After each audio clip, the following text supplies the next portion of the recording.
రాష్ట్రంలో కూటమి ప్రభుత్వం ఏర్పాటైన తర్వాత రాయలసీమ అన్ని రంగాల్లోనూ అభివృద్ధి దిశగా ముందుకు దూసుకుపోతూ ఉంది. రాయలసీమ శతాబ్దాల కరువుకు శాశ్వతంగా చెక్ పెట్టే విధంగా చంద్రబాబు నాయుడు గారి ప్రభుత్వం చర్యలు తీసుకుంటా ఉంది.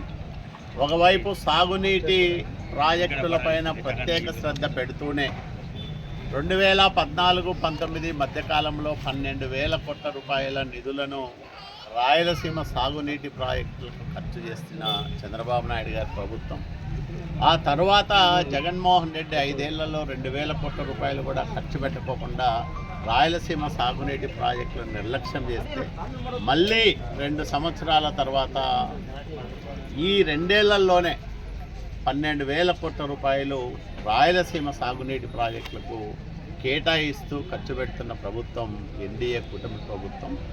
ఒకవైపు రాయలసీమలో సాగునీటి సౌకర్యాలను విస్తృతం చేయడం ద్వారా 1,00,000 కోట్ల రూపాయల పెట్టుబడులతో ఉద్యానవన హబ్గా రాయలసీమను మార్చాలని కంకణం కట్టుకొని పనిచేస్తూ ఉన్నాడు.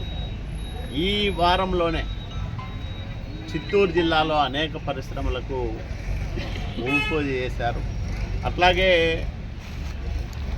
కడప ఉక్కు కర్మాగారం పనులు ప్రారంభమైనాయి.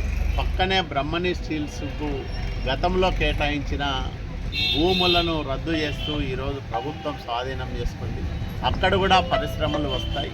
అంటే గతంలో పారిశ్రామికంగా తీవ్ర నిర్లక్ష్యానికి గురైన రాయలసీమ ప్రాంతంలో ఈరోజు కొత్త పరిశ్రమలు వచ్చేదానికి అనేక చర్యలు ప్రభుత్వం తీసుకుంటా ఉంది.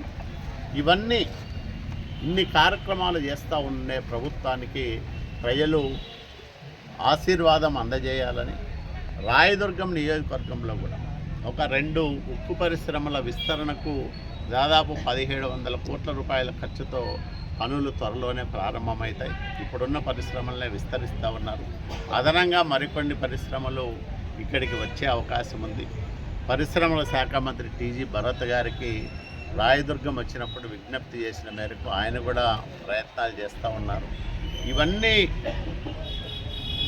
ఫలించి సత్ఫలితాలు వస్తే రాయలసీమ ప్రాంతం సస్యశ్యామలంగా మారడంతో పాటు ఉద్యానవన హబ్గా రూపాంతరం చెందడంతో పాటు పరిశ్రమలకు నిలయంగా మారుతుందనే దాంట్లో ఎలాంటి అతిశయోక్తి లేదు.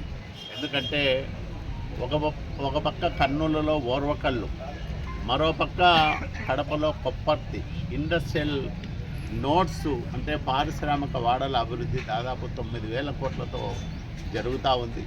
ఇవన్నీ కార్యరూపం దాలిస్తే మరో 5-10 సంవత్సరాల కాలంలోనే రాయలసీమ రాష్ట్రంలోనే అభివృద్ధికి చిరునామాగా మారుతుందనే దాంట్లో ఎలాంటి అతిశయోక్తి ఉండదు.